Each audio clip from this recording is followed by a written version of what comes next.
Nivetha, over to you.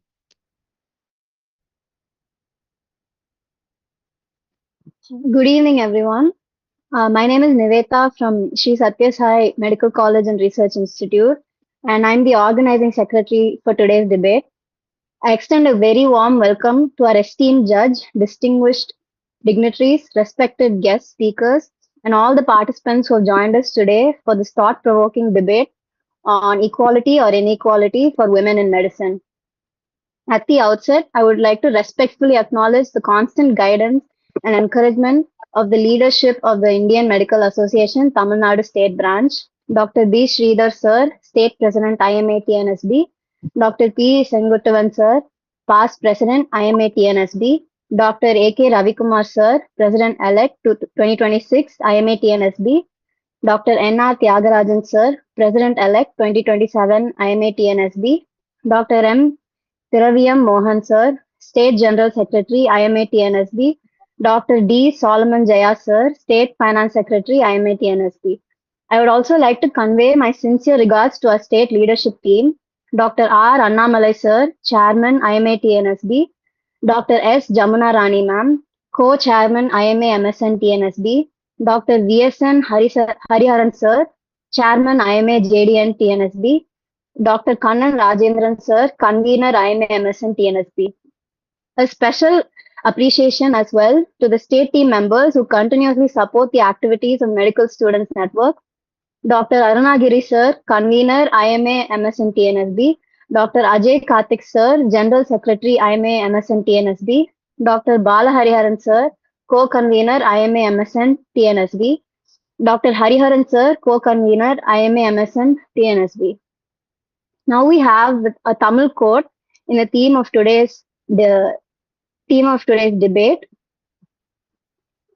நிமிர்ந்த நன்னடையும் நேர்கொண்ட பார்வையும் நிலத்தில் யாருக்கும் அஞ்சாத நெறிகளும் திமிர்ந்த திமிர்ந்த ஞானச் செருக்கும் இருப்பதால் செம்மை மாதர் திரும்புவதில்லையாம். Mahakavi Subramania Bharatiyar. Medicine is a profession built on compassion, service, dedication, and equality. Yet conversations surrounding representation, leadership opportunity,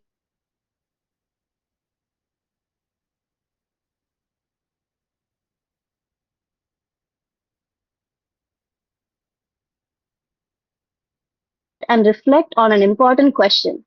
Is equality truly being practiced in medicine, or does inequality still exist for women in the field? Before we begin the debate, I would like to invite our distinguished guest speakers to share a few words and insights with us. I kindly request Dr. V.S. Hariharan Sir to please share a few words. I'll start from Jamuna, ma'am. Okay. I kindly request Dr. S. Jamuna Rani ma'am to share a few words with us. Yeah, so good evening, team. I really wish to congratulate Team MSN for yet another interesting, insightful topic, personally very close to me as well. And I really congratulate the MC for giving that quote from Mahakavi Subramania Bharatiyar. Yes, and that particular line, Timirna Jnana Chirukku. Yes, as medical professionals, we always have that. Really very wonderful topic, need of the hour, and a special mention about this particular initiative. I really wish to congratulate students from Satyasai Medical College, guided by our Hariram, for this wonderful initiative. uh, see, the leadership is not only leading, but being as an example, the leader goes in the front and leads a team and takes a team along. So I'm very, very happy the way MSN unit in Satyasai Medical College is getting structured with the support of all the faculties from Satyasai Medical College as well. Heartfelt congratulations to Team Satyasai. And along with all of you, I'm eager to listen to today's topic. Thank you, guys. Thank you so much, ma'am. Now I would like to invite Dr. Kannan Rajendran Sir to say a few words. Yeah. So good evening to everyone. Yeah, I think first of all, let's thank everybody for being here at 7 p.m. And usually the 7 p.m. is like before dinner. So where though some of them might be on holidays, it you might see that some of the students might be. I call that as you should not probably, and some of them would be like sort of trying to revise a little bit for tomorrow's thing. But then we are here, so which means that it's a very important topic. So is this one? We are not going to discuss who took my stethoscope, which unit is posted attendance, etc. But at the same time, we are here something very, very important, that is opinions. Opinions can come from all of us, and we have a lot of AI support for this. But then the beauty of today is that where the intelligent minds will speak with humor, you might have certain perspectives which you'll be talking it passionately. And here we have the future doctors who will always speak about something beyond your case sheets and differential diagnosis. Yes, debate has always been there, a huge part of it. Thanks to Hariharan sir, thanks to Jamna ma'am for always pushing them so much. And thanks to all the judges and thanks to all the respected judges. Thank you for being here with us. Kindly judge them very gently. Some of them might be a little worried also because you might even come as examiners to them. And a huge round of applause to the student organizers. And very happy to hear that the Satya Sai Medical College, because I can also raise my flap and tell them that I'm also a part of the organization, which is where Satya Sai Medical College is there. And we have seen how the Satya Sai team, the student council, the student wing of MSN have been doing things, a lot of things. And these kind of things, which do not happen magically out of the blue, because it requires numbers of permissions, phone calls, posters. I'm sure the team has managed everything very, very academically, very, very organized. And there is always an exhausted organizer who will be silently wondering, why did I volunteer for this? No, you have done a great job. The organizing team, we appreciate you with everything. To all the participants, speak boldly, argue very smartly, and enjoy the stage tonight. Don't forget your points, don't worry about it. And to the audience, kindly cheer them as you see the speakers and when they finish it, because it is something which you should enjoy with laughter. There might be a lot of sharp arguments, funny arguments. At the end of the day, the humor is something, and a lot of things we are there. Thanks for everybody, and thanks for inviting us. And I'm sure the battle of brains is beginning now. And good luck to everybody, and thanks to the judges, and thanks to the guests who have joined us. Thank you. Thank you so much for your insightful words, sir. Now I would like to invite Dr. Elizabeth K.E. ma'am to say a few words.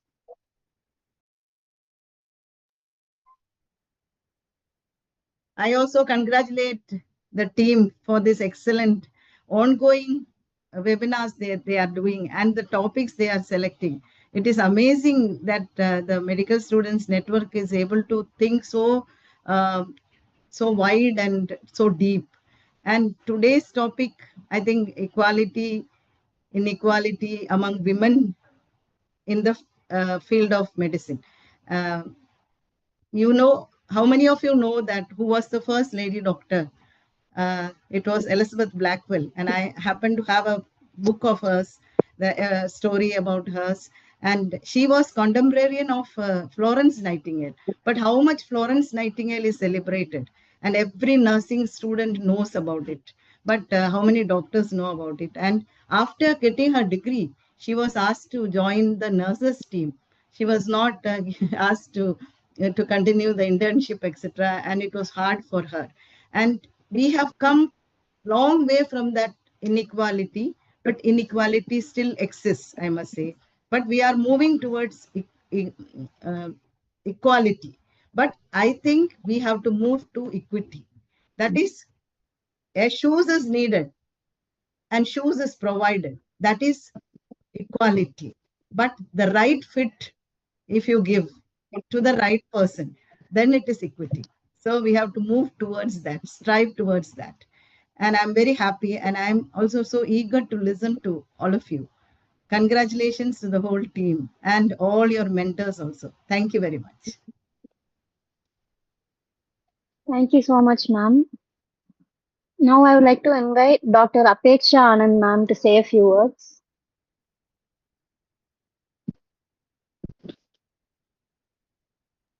Hello. Thank you so much for the opportunity. As always, it's so nice to listen to Elizabeth ma'am and my seniors here. So yes, It's a topic very close to me because I have not been very far since I finished my residency compared to all of them. Yes, there is changes, but I think I have faced a lot of inequality, may it be on the professional front or the personal front. So I would like to share 1 minute what I felt when I was doing residency. I was a final year resident, and then I had my sub junior who was. I'm not a very short and a well built. I'm a short and a small person, so that boy was really tall, like 6 feet, and then so we were taking the rounds, and then I counseled the patient. And then that's when that mother is looking at him and asking, Sir, when are you discharging? So he's like, Ma'am will decide. Then she's still turning towards the boy and asking, Ma'am, sir, when are you discharging? So at that point, I felt I did everything, I did counseling, but then the male is getting the importance at that point. So that is one incident in my life. I felt that, okay, sometimes being a girl is not very easy. And one more second thing is that after I finished my PG, I think I was almost 27, and then followed by that I got a fellowship. So biggest pressure was what my parents got. It's like, why are you letting her do fellowship now? Why can't you get her married? She's done MD, she's done her post graduation. So why fellowship again? Why are you delaying her wedding? So the same question is not asked to a boy. He's like, oh wow, he finished an MD. He's doing a fellowship. Very nice. Wedding can wait. So I personally, these two things is something which is still persisting. But yes, there are a lot of changes. So when we go to work now, things are definitely better than what they were in the last like decade back. So I'm very excited to listen to what our young minds have to talk and what is happening around. So congratulations for this wonderful event. We are all here to cheer all of you, talk smart, and then may the it's not about winning, it's just about our profession being together always. So let's not make it female male. So let's all be doctors to save lives. Thank you so much. Thank you so much for sharing your experiences, ma'am. Now I would like to invite Dr. Praveen S. Sir to share a few words. Yes, thanks for the invite, Akash and Niveda. So, good morning to all my seniors, Dr. Apeksha ma'am, Dr. Jamuna ma'am, Dr. Elizabeth ma'am, and everybody else. So, I would like to start with my own experience at Madras Medical College. So, the thing is that most of the chiefs and directors at MMC were actually women, as opposed, especially in surgical branches, which was quite surprising to me because when we were in my final year, we were said that surgery is male dominated field and most of the surgeons were actually males, but it was not the case when we were in our internship. So that's something I saw a very welcoming as opposed to other institutions. And what peculiar thing which I noticed in internship is that most of the patients refer to female colleagues as nurses, and I think even even it is the same with other colleges as well, which was quite peculiar. And the moment they call our female colleagues nurses, they actually lose confidence, and they in fact they would not be even angry to work a lot or work like 2 to 3 days in continuation. But when they call them as nurses, they lose their confidence and get into a very defensive mood. So with that said, I think our country has made really great strides in giving women their due place in the society. So, women now form the majority of medical graduates in India, and India has led on women's political equality. So, we were among the first to grant the universal adult franchise, as opposed to democracies like US, UK, and France, where all women at the right at independence, we were able to give voting rights to all women above 18 years of age. We had no preconditionalities imposed on them. We introduced reservation for women in panchayats and municipalities, and with the census coming up, we now have the Nari Shakti Vandana Adhinayam giving 33% reservation in the Lok Sabha for women. And we have had two women presidents and a woman prime minister. In fact, what is interesting is that till now, USA, the oldest democracy in the world, hasn't had a woman president, which is something which says a lot about us as compared to US, which often remarks itself as a harbinger of women rights. But still now they haven't had a woman president.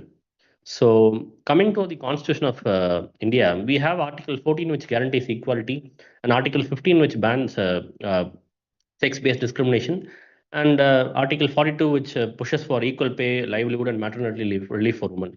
So, this is not something that has been propped up right now, but the Constitution makers were very clear of the fact that they have to incorporate articles in the highest law of the land to ensure women rights. Our medical institutions have also produced a pioneer. So Madras Medical College gave us Dr. T.S. Kanaka, India's first woman neurosurgeon. It also shaped Captain Lakshmi Sehgal of INA and Dr. Muthulakshmi Reddy, one of the first women legislators and champions of women health. So, but what I feel is that equality of entry is not yet equality of outcome. Women remain underrepresented in leadership in top academic roles. Pay gaps exist. Female doctors still face more skepticism from patients and fewer referrals. As Apeksha ma'am said that there is still some skepticism with respect to female doctors. The growth of women is also slowed not just by men, but ironically by other women who are reluctant to close the power divide between men and women. So breaking that mindset is as important as breaking any glass ceiling. With that said, I think there's a famous saying that law decides the course the society should take, and culture decides the direction the society will take. So it is not just about implementing laws and having systems in place, but a cultural change that has to come in the minds of uh, the, uh, the the the constituents of a society.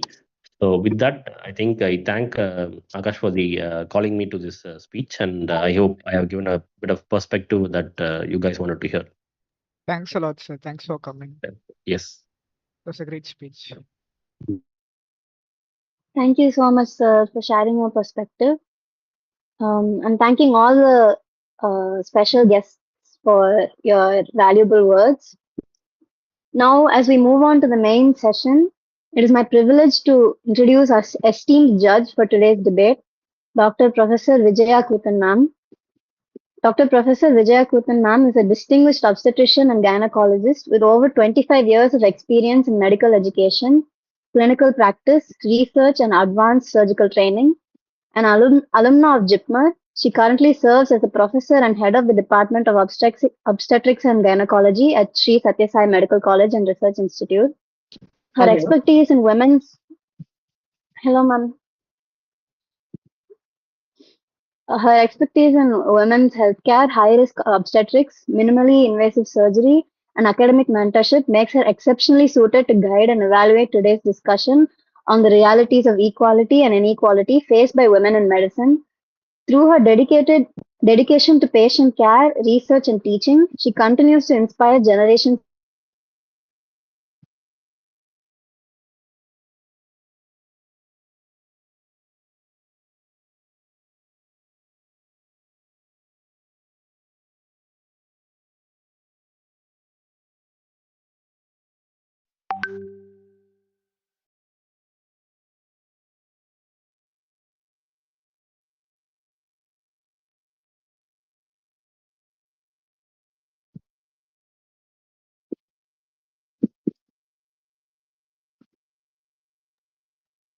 And thanks for joining us, ma'am. We'll start with the rules and regulations from Susan.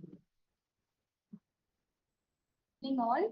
So I welcome all the speakers, all the judges, and the panelists to today's topic, equality or inequality for women in medicine.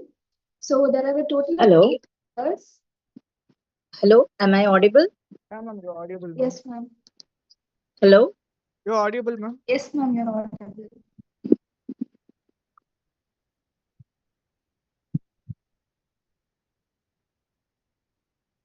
Susan, you can continue the rules.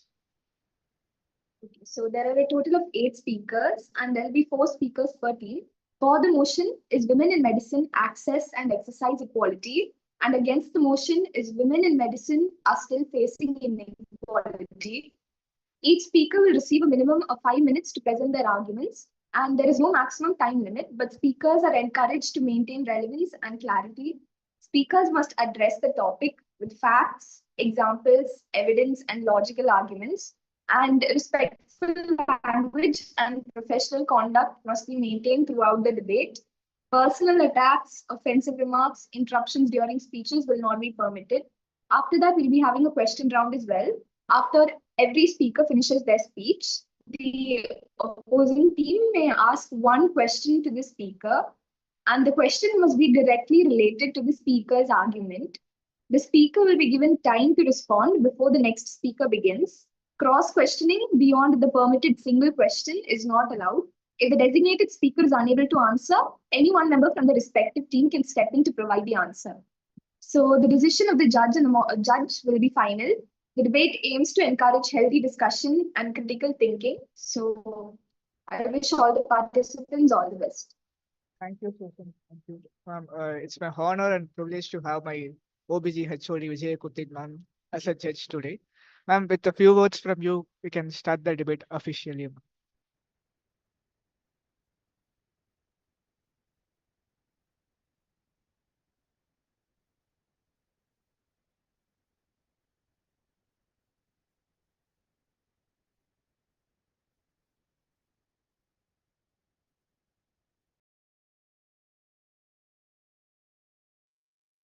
I audible? Yes, ma'am. Yeah, ma'am. you're audible. Okay, great. We won't consume any more time. We will talk in the end. Let us see wait for the real session now. Yeah. All the best. Yes. Let's start. Thank you, ma'am. I would like to invite our first speaker for tonight, Miss Grace Angel.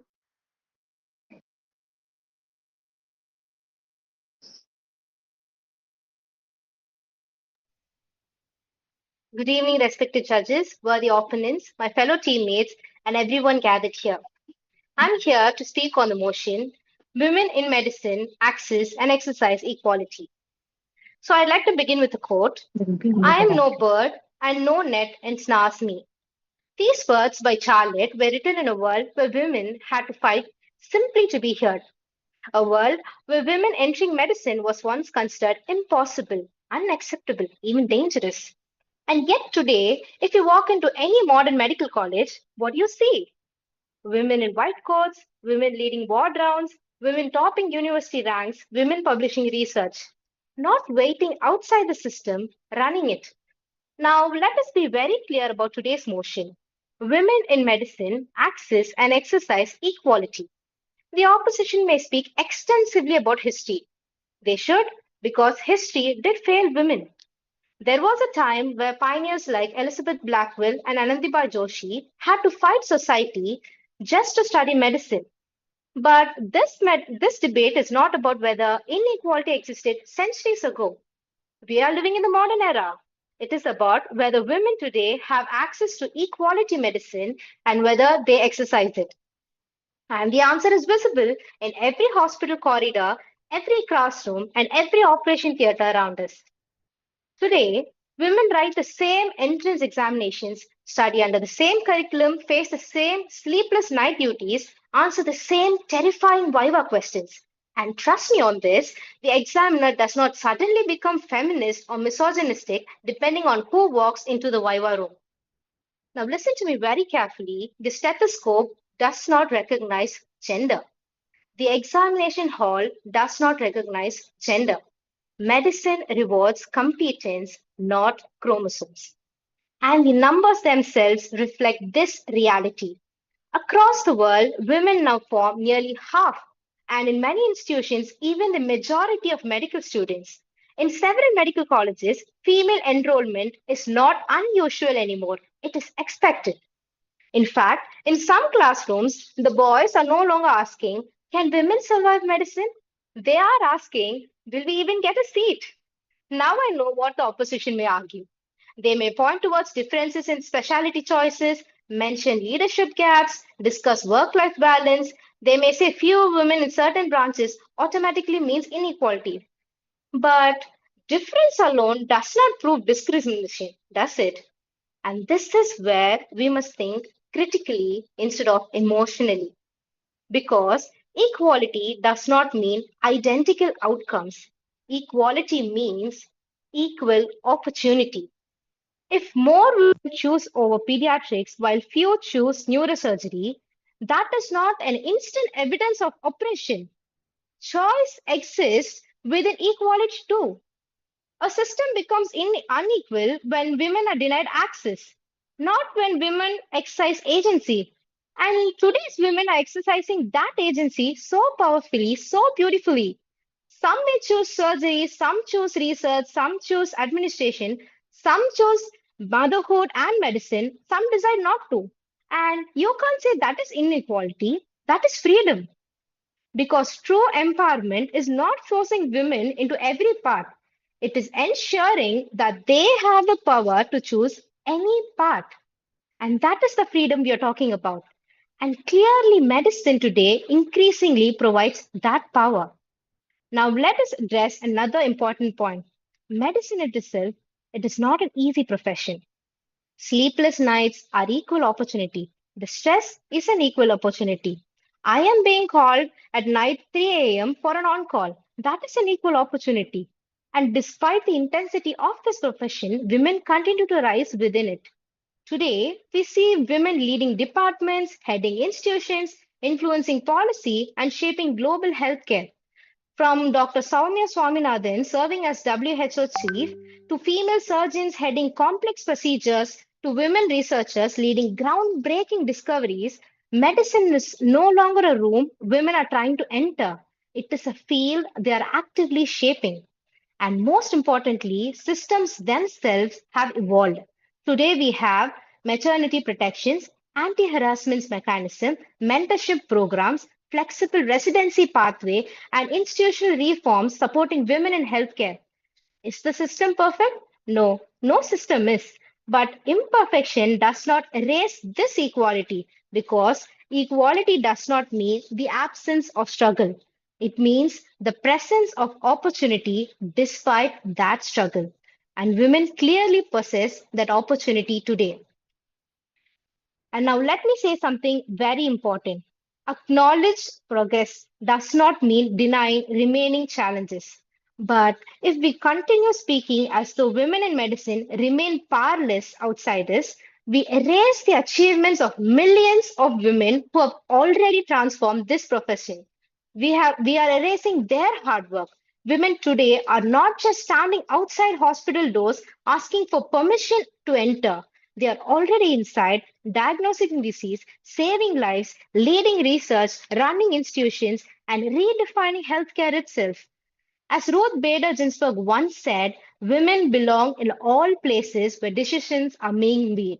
And today in medicine, they are not symbolically, not occasionally, but structurally, academically, and professionally. Because the modern medical world no longer asks, can women become doctors? That question itself has already been answered. The real question now is, how much further will women transform medicine in the years to come? And the answer is so simple, immensely.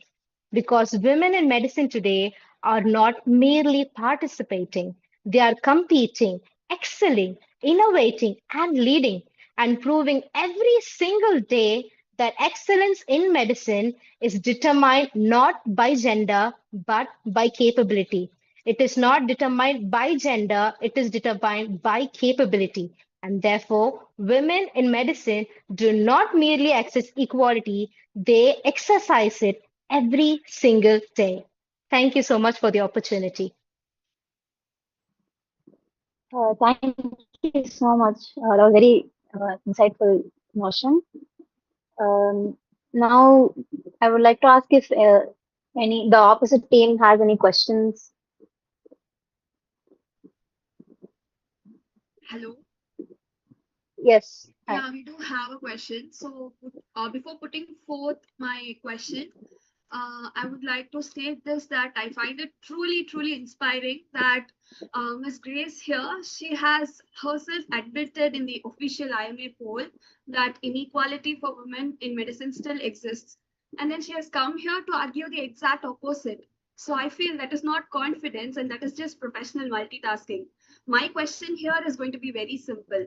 If equality already exists in medicine, then why are women doctors still fighting for basic rights instead of simply practicing medicine peacefully? So I would like to get an answer for the same. Can you please repeat your question? If Hello. equality already exists in medicine, then why are women doctors still fighting for basic rights instead of simply practicing medicine peacefully? I think we have evolved past that time. If you take a decade ago, what you're saying would be right. But now in 2026, I think we have so many programs in relation to women empowerment and women's safety.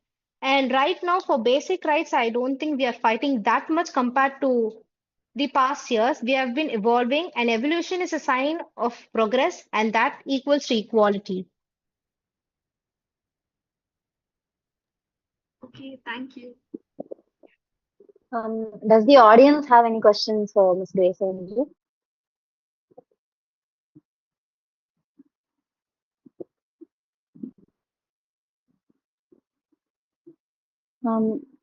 Dr. Vijaya ma'am, I'm kindly requesting you to comment on this motion.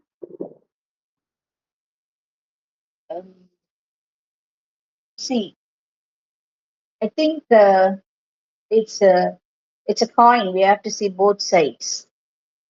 We do have to keep in mind the history behind the harassment and inequality. But Miss Grace Angel, she's rightly pointed out that we have come far ahead compared to our predecessors. Still, we have to identify what else is remaining. Rather, is it quality? Is it inequality, equality, or quality? Thank you, ma'am. Now Yeah. I would like to invite our next speaker against the notion that equality exists for women in medicine, Miss Sai Sakti. Good evening, everyone. I hope I'm audible and clear. Yeah, yes, please continue. That's nice. Good evening, everyone, to my respected judges, my co-participants, and my dear audience. I'm Sai Shakti, currently doing final year of medical school, and I'm here to speak that yes, women still face inequality in medicine. I repeat, women still face inequality in medicine. So, with that said, let's start with something very superficial and clear. I'm 22 right now, currently doing my final year of medical school. And I think my goal in life right now is very simple, that I want to be at the best of my potential. And to place it more clearly, I want to be equal at work when it comes to my male co intern or male co doctor, maybe in a well established hospital in future. But I want to be at the best of my potential. And when I tell you that, I'm trying to tell you that I want a space where we provide equal opportunities for both a man and a woman. I'm trying to tell you that I need a space where both a man and a woman can be at the best of their potential. But do you really think that women have that kind of space right now in our society? Absolutely not. Then how do you think there is equality between men and women in this field? With that said, all that I'm trying to tell you is that you can look at me and you can tell me that Shakti, we're all in the same race. It's the same destination, it's the same path, it's the same route. All that's going to determine who you're going to become is your speed. Absolutely not. You can't look at me and tell me it's the same road because women have already got their own hidden hurdles. I repeat, women have got their own hidden hurdles. Then how do you think it's the same race? Then how do you think there is so much of equality there? That's clearly what I'm talking about. It's not the same race that we are in, but we're all trying to be at our best. All that I'm trying to tell you right now is that the hospital corridors are the same for everyone. Hospital corridors are the same for everyone. It's the same doors, it's the same windows, it's the same departments, but it's not equally safe for everyone. I repeat, it's not equally safe for everyone. 26% of female healthcare workers still face sexual harassment, and 14% of female medical students still face sexual harassment. I repeat, 14% of female medical students Women of my age, your age, are out there scaring their are scared about their own careers in their medical field because they're facing sexual harassment at this stage of their career. And how are you promising equality there? With that said, my next point would be on support. But before I talk about that, let's keep one thing clear. If I want to perform equal to a male colleague in this field, I would require basics such as food, water, education and skills, and maybe sleep. But let's add two on to that list. One is safety, the other is support. Do you really think you are ensuring that we have basic needs to be equal to a male colleague in this field? Absolutely not. You can talk about equal opportunities, you can talk about equal number of seats, equal number of women being hired in different hospitals, but are you ensuring us the basics? Absolutely not. So, with that said, I'm trying to tell you that the basic support includes be it the number of female washrooms to daycare amenities to mothers with newborns. We don't have those kind of facilities. Our field has failed to recognize those basic needs for women. And how are we progressing towards equality if those basics are not being recognized? There are still continues to be certain departments which are male dominated. And just like how Praveen sir said, there are still continues to be situations where we are often seen as nurses and absolutely not as doctors. There are so many situations which continues to undermine how far we've come. That's all that I'm trying to tell you. I'm trying to fight for the point that we are all in this and we're all ready to fight for this and we're all trained for this. I'm not telling you should not be soft on us and not tell us to work for 36 hours or 48 hours. No, that's not what we're asking for. But you can't look at me and tell me that you're not going to be safe, but I want you to work. No, I want to be safe and I want to ensure that I'm being supported, and I want to make sure that I give the best of my potential to this field.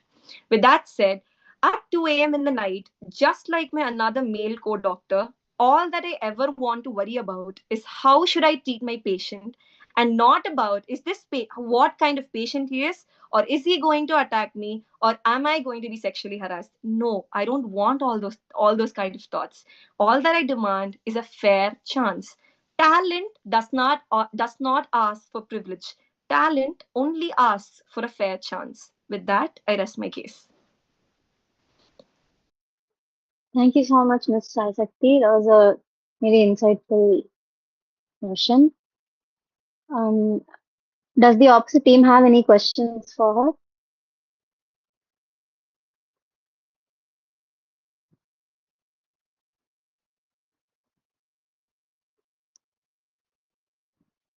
Okay, so the Yeah, audience, like, would the audience like? Oh, okay, yeah, please go ahead. okay, we have a question. Sure. Hello, am I audible? Yes, you're audible. Yes, Yes, sir. Sai ma'am had told about OBG being male-dominated fields. So what does she say about OBG being a female-dominated field? Does that mean males are unequal in gynecology? Absolutely not. There Not, are going not to. just OBG, we can take pediatrics. There are many fields. So your question is, there are fields which are male dominated and there are fields which are female dominated, and you want my comment on that? No, I'm asking, does that mean in that field the male is unequal? There are fields like it's still equal, right? How can Yeah. you say that it's unequal? Okay. So I think I got your question, Kirtan. So when it comes to fields like OBG, right? You can tell me that obstetrics and gynecology still continues to be a women-centered field, right? And you're asking me, are men equal or not, unequal or not capable in those fields, right? Absolutely not. When it comes to obstetrics and gynecology being women centered, it's a matter of choice. Patients sometimes tend to choose female doctors because it becomes a matter of comfort or choice. But when it comes to field like orthopedics, I don't really see a choice there. I can only see a stereotype that male orthopedicians are better than females. And I don't really think it has a base of choice or a base of comfort there. And I can't accept that.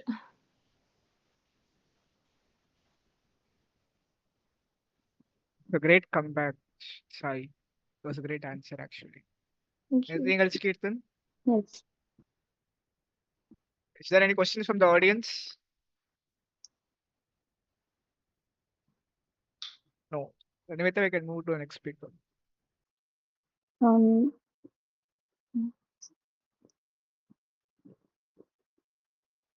I would like to invite Miss Lalita to speak for the motion. So let's see how they come up with a comeback for this. Miss Lalita, please. Good evening, distinguished judges, guests, worthy opponents, and everyone gathered here today. I'm Lalita from Nilima Institute of Medical Sciences, Hyderabad, speaking for the motion, Women in Medicine Access and Exercise Equality. Now, before anyone misunderstands my stance, I'm not saying women never faced inequality. They absolutely did. Medicine, like every old institution, was once heavily male dominated. Women had to fight for admission, fight for recognition, and fight to be even taken seriously in an operating room. But this debate is not that inequality exists in the past. The debate is, do women in medicine today have equal access to access to equality and the ability to exercise it? And honestly, look around. Women are no longer trying to enter medicine. They are medicine here. The opposition may try to convince you that women remains fundamentally unequal, like medicine remains fundamentally unequal for women emotionally. But emotional repetition is not evidence, reality is. And the reality tells a very different story. Today, women form the majority of medical students in several countries across the world. In the United States, women make up more than 54% of medical students. In the United Kingdom, nearly 60% of medical entrants are women. And even in India, women consistently make up nearly half and often more than half of successful NEET aspirants. And now think carefully. If medicine were still structurally designed to, suppress women, how are women increasingly dominating the entry point of a profession itself? You cannot logically call a system inaccessible when women are steadily becoming its majority. Not majority. That is not symbolic inclusion, that is systemic transformation. Now, the opposition may argue, but leadership positions are still male dominated. Let us analyze that critically. Leadership gaps today often reflect historical lag, not present exclusion. You cannot exclude women from medicine for 100 years and allow full access for 20 years and then expect leadership statistics to instantly equalize overnight. Leadership develops with time, seniority, and generational turnover. And yet, despite this historical lag, women today are deans, departmental heads, neurosurgeons, oncologists, emergency physicians, transplant surgeons, researchers, hospital directors, WHO scientists, policymakers, and so on. So the argument cannot rise in medicine is no longer matches the observable reality. Women are not standing beside medicine anymore. They are shaping it. And yet, despite this reality, the opposition will repeatedly use one word: underrepresentation. But this is where the debate becomes intellectually important because underrepresentation and oppression are not synonyms. If fewer women enter a specialty today, the immediate assumption becomes discrimination. Just like my before speakers and question was revolving. But when fewer men enters pediatrics or obstetrics, nobody suddenly calls it systemic inequality against men. Why? Because in one case, society accepts personal choice. In other, it automatically assumes victimhood. The contradiction itself exposes how outdated the narrative has become. Equality means equal opportunity, not forced identical outcomes. And modern medicines undeniably provides women equal opportunity. The opposition will likely point towards surgery now. So let's discuss surgery lyrically. Yes, women remain fewer in certain surgical branches, but perhaps we are asking the wrong question entirely. Today, surgical culture often revolves as The previous speaker said 36-hour shifts, sleep deprivation, collapsing mental health, burnout, litigation stress, and a complete loss of personal balance. And increasingly, even many male doctors are stepping away from these lifestyles. So the smarter question is not why are women avoiding surgery or women being underrepresented in surgery. Perhaps the smarter question is why are we still glorifying the toxic system at all? Because choosing balance is not a weakness, it is freedom, and freedom is the highest form of equality. Now let's discuss another point very carefully: biology. Biology is not inequality. Pregnancy is biology, motherhood is biology. They are not institutional oppression. And modern medicine increasingly supports women through maternity leave, flexible residency pathways, anti harassment systems, return to work programs, and leadership initiatives. Are these systems perfect? No, absolutely not. But the perfection is not the definition of equality. Progress and the access are. And medicine has progressed enormously. Equality does not mean pretending men and women are biologically identical. Equality means biology no longer destroys the opportunity. So, and modern medicine is progressively moving towards exactly that. And here comes uncomfortable truth that is in several specialities, women are not disadvantaged. Again, they are preferred. Patients across the world often specifically seek female doctors in obstetrics, pediatrics, psychiatry, and dermatology, and studies shows repeatedly why. Research published in JAMA Internal Medicine involving hundreds of thousands of patients found slightly lower mortality rates and readmission rates among patients treated by the female physicians. Think about what that means. Women are not struggling to prove competence anymore. Their competence is already trusted and increasingly supported by evidence. And now the opposition may bring up harassment, burnout, workplace toxicity. Yes, these problems are real, but medicine is brutal to everyone. According to Indian studies, nearly 75% of doctors, note 75% of doctors, irrespective of gender, report workplace violence during their careers. Female doctors absolutely face gender specific issues like sexism and harassment. I don't deny that, but male doctors too face several physical violence, emotional suppression, mental health stigma, burnout, and suicidal exhaustion.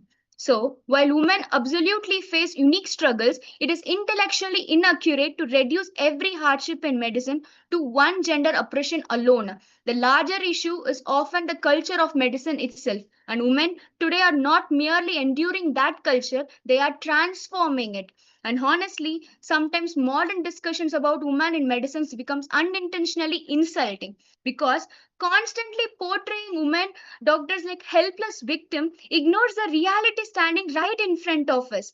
Women today top entrance exams, outperform academically, lead healthcare systems, influence global policies, conduct groundbreaking researches, and shape the future of medicine itself. As you see, at what point do we stop saying women are merely surviving medicine and finally accept that they are leading it?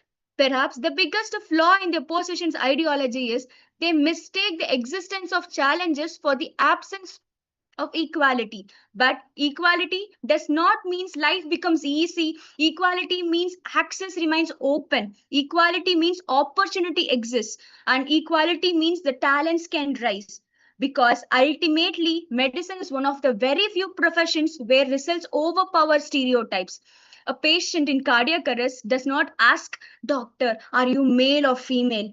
They ask, Can you save me? The operating room does not reward gender, it rewards precision, intelligence, endurance, judgment, and competence. A scalpel does not recognize gender, it recognizes precision.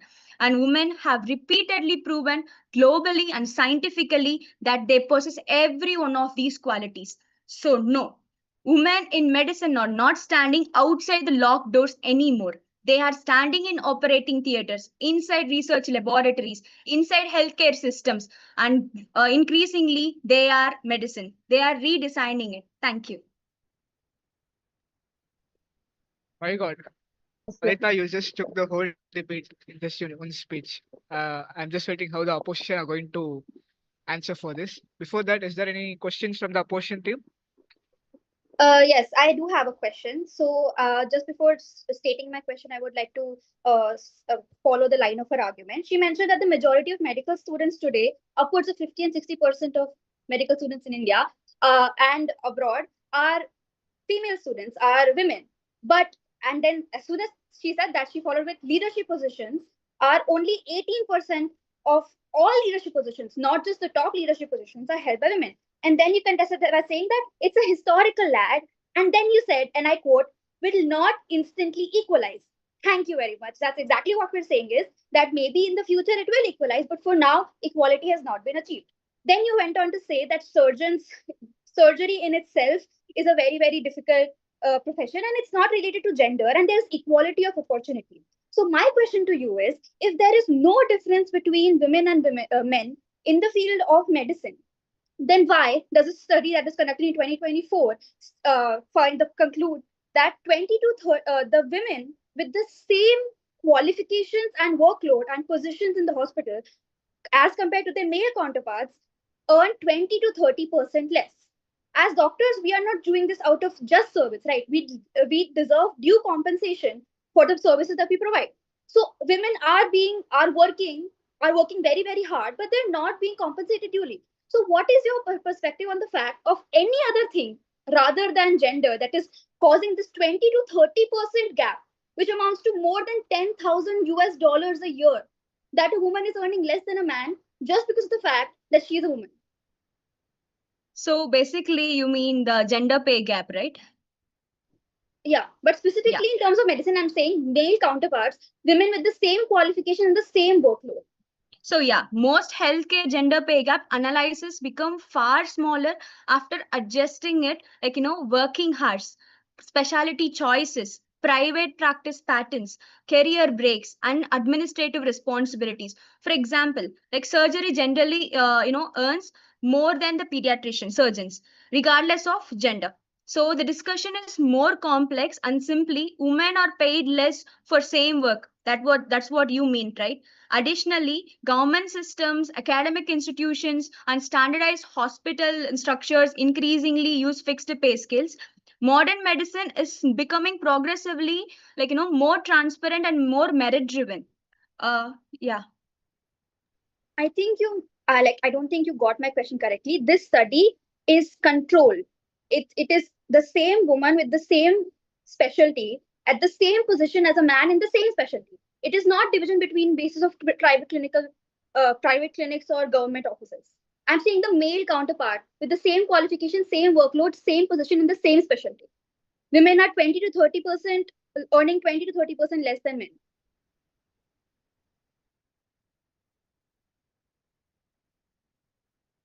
Just a minute.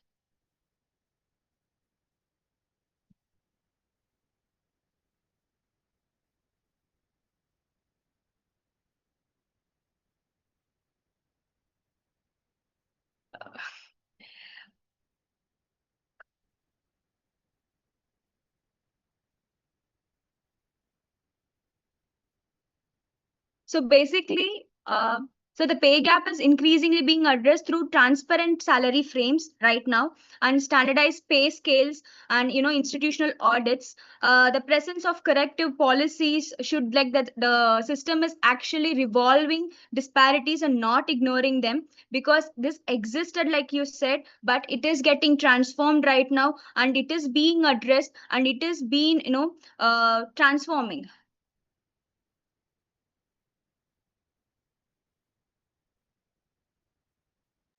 Cross questioning is not allowed, right? No, that is not cross questions. Sorry. Thank you, Rita. Thank you for your answers. Is there any questions from the audience? Nivita, you can move to the next speaker. Okay, that was very intense and entertaining to watch.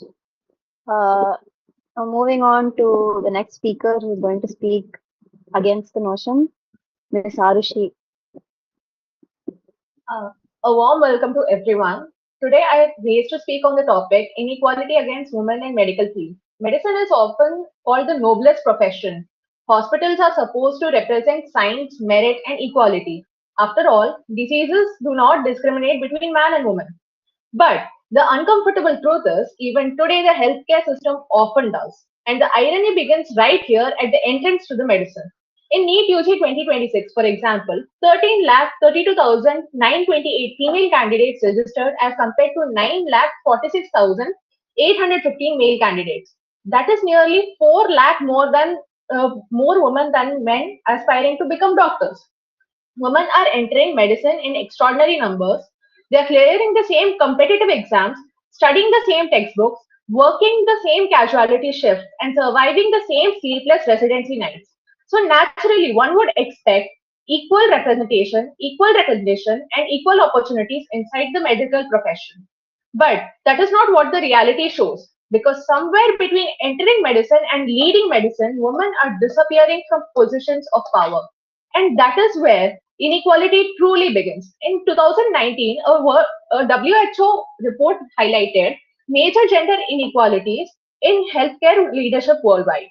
According to WHO, women constitute nearly 70% of the global healthcare workforce, yet hold only 25% of senior leadership positions. The BMJ's collection on gender equality in healthcare shows that India reflects the same imbalance.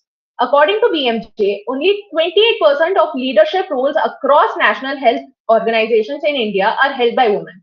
Now pause and think about that.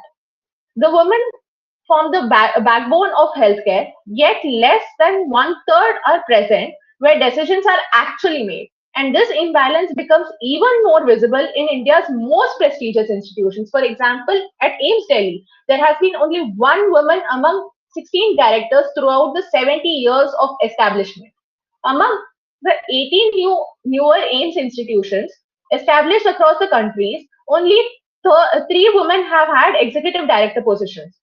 This is important because leadership shapes everything: promotions, workplace culture, hospital policies, safety measures, and opportunity for younger doctors. So when women are missing from leadership, their perspectives are missing from decision making too. And the effects of the inequality slowly appear everywhere else in the profession.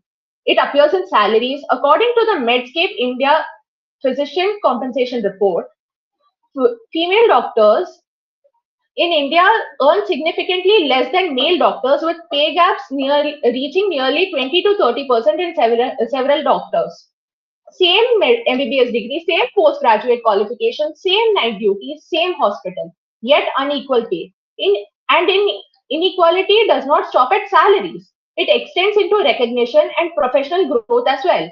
Studies show that women doctors publish fewer research papers, receive fewer research grants, and remain underrepresented in medical conferences and policy making panels. Not because women are less capable, but because they often receive fewer mentorship opportunities, less institutional backing, and weaker professional networks. And this creates a cycle. Less visibility leads to fewer leadership opportunities. Fewer leadership opportunities leads to less influence, and less influence allows inequality to continue. Even workplace culture affects this bias. Many women doctors report being mistaken for nurses, being interrupted more during rounds, and being taken less seriously than male colleagues. A confident male doctor is called assertive, confident female doctor is called aggressive. A strict male surgeon is disciplined, a strict female surgeon is difficult. The qualifications are equal, the perception is not. And when a professor repeatedly questions women, and when a profession repeatedly questions a woman's authority, it eventually affects retention too.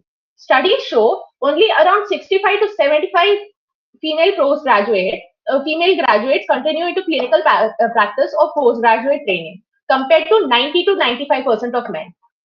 And additionally, nearly 31% of medically trained women in India are out of labor force. India spends training brilliant women doctors, yet the system continues losing them because workplace remains unequal and unsupportive. And then came the incident that exposed the darkest side of this inequality. In August 2024, a postgraduate trainee doctor at RG Kar Medical College and Hospital, Kolkata, was raped and murdered inside the hospital after a night shift. Inside her workplace, inside a hospital. That tragedy shook the entire nation because it exposed something terrifying for many women. Hospitals are still not structurally safe places. Doctors across India protested demanding secure duty rooms, better surveillance, strong security systems, and institutional accountability. Because women doctors are expected to save lives while continuously thinking about their own safety. And this is what connects every issue I have spoken today: leadership inequality, pay disparity, lack of recognition, professional bias, workplace insecurity. They are not isolated problems. They are all symptoms of a larger reality. Women are still not treated equally within the medical system. And this inequality affects not only women but the Indian healthcare itself. India already faces tremendous healthcare pressure. Government, government estimates suggest India has approximately one doctor for every 830 people. Can we really afford to lose talented women doctors because workplace remain biased, unsafe, and unequal? Absolutely not. Every woman pushed out of the medicine is a loss to healthcare, a loss to research, a loss to patient, and a loss to national progress. So the solution cannot be a symbolic praise for women doctors once a year. India needs equal pay transparency, stronger representation of women in leadership, unbiased workplace evaluations, safer hospitals, institutional accountability, and professional environment where competence matters more than the gender. Because the white coat has no gender, the stethoscope has no gender, the operating theater has no gender, and a patient fighting for life does not care whether the doctor is a male or a female. Then why should opportunity, safety, leadership, and respect depend on gender? Women in medicine have already proven their capability. Now the healthcare system must prove its fairness. Thank you so much. Thank you so much, Ms. Arushi. Your argument was backed up with a lot of statistics, so it is very solid. Now I would like to invite the next speaker speaking for the motion, Yes, sir. Ms. Pandinina. Can Oh I wait, ask a sorry. question? Yeah, please, please go ahead. Yeah, thank you. So my question for Arshu would be, so if one horrific criminal incident is enough to prove women lack equality in medicine, then by that logic, do workplace violence and attacks on male doctors prove men also lack equality and safety in medicine? Because there is 75% you can see the workplace violence happening there, and men are also affected by it. And just because it does not come out, that doesn't mean that they are not affected by it, right?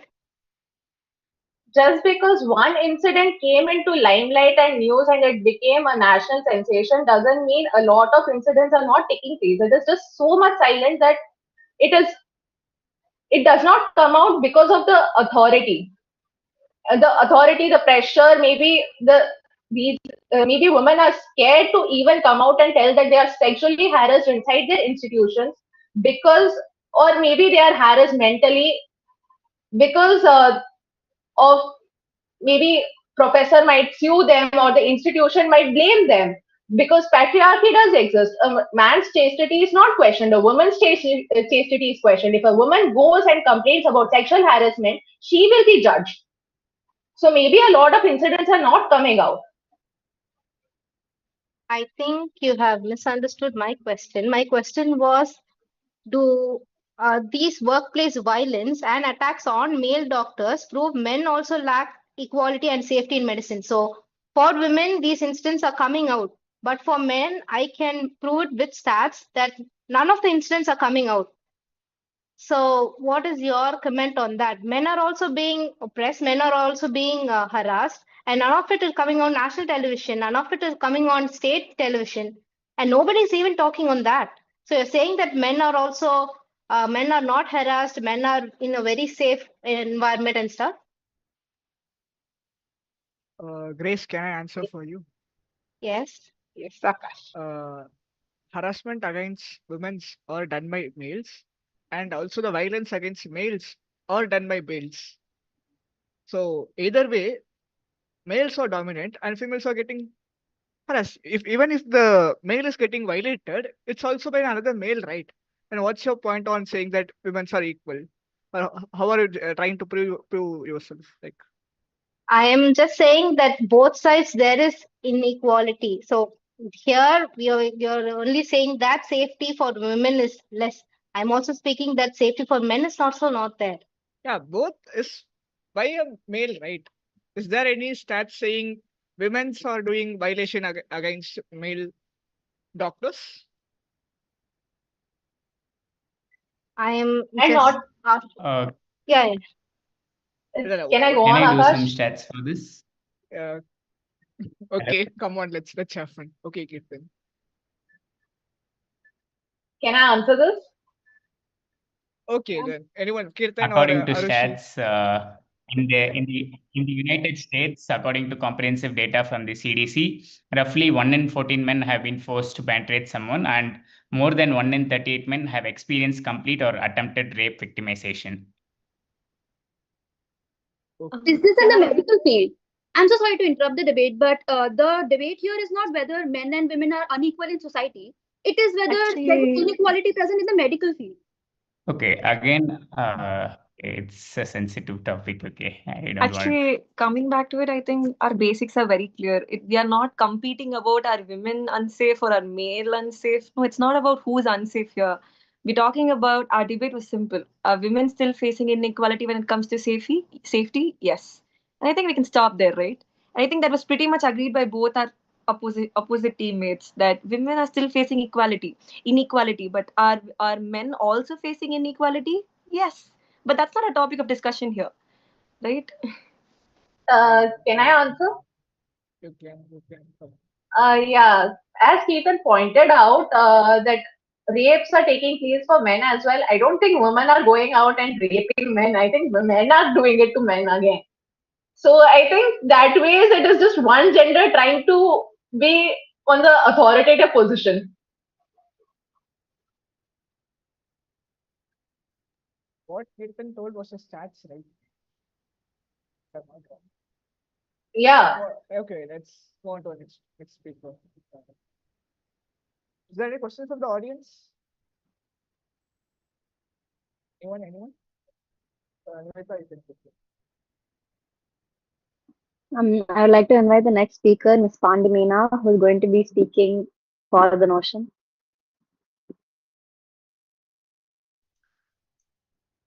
Hi, a very good evening to one and all presented here. I'm really sorry, I'm in a position facing, and am I audible, guys? Yeah, you're audible. Yes, please go Am I ahead. audible? Yeah, okay. So there is no limit to what we as women can accomplish. It is a famous quote said by Michelle Obama. Distinguished judges, respected opponents, and my fellow speakers, as the systems and evidence speaker, my role is not to rely on the rhetoric, but to anchor this debate in data, dismantle assumptions, and reaffirm the motion through structural reality. Instances of inequality, and yes, historically, those barriers existed.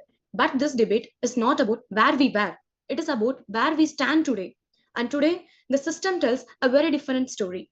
The opposition may present isolated cases of discrimination.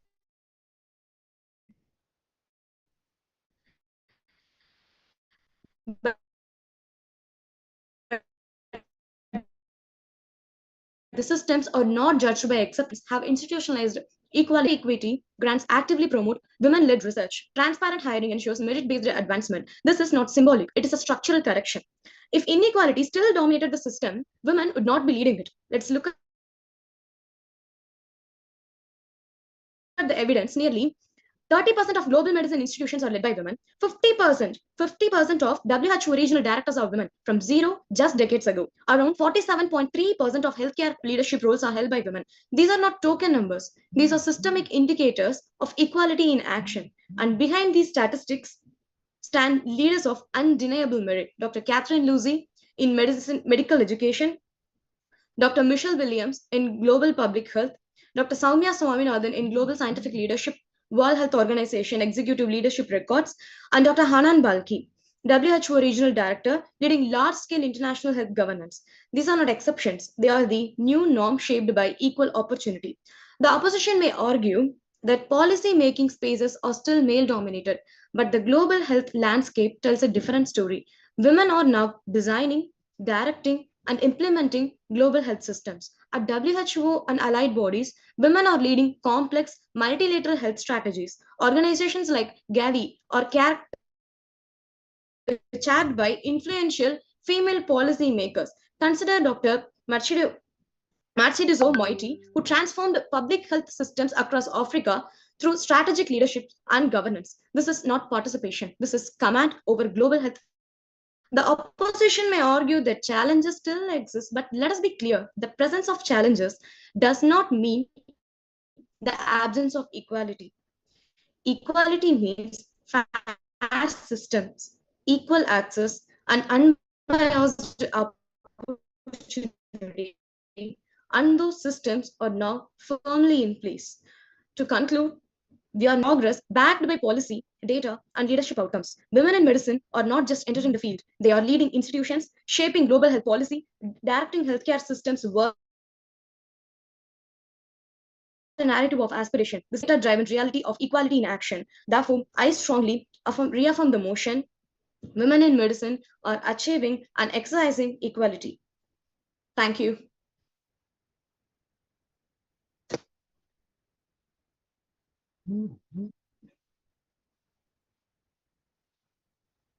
Does the opposite team have any questions for her? Yeah, I do have a question.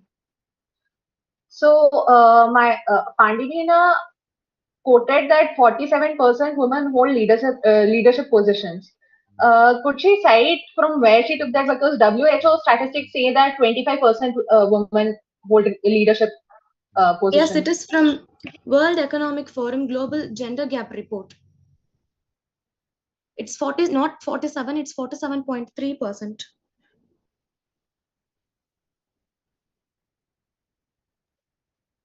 Thank you, Pandit. Is there any questions from the audience? It was actually a great speech with facts, Pandavina. Let's hear up from the next speaker, whether they Thank are you. able to answer that. Shruti, over to you.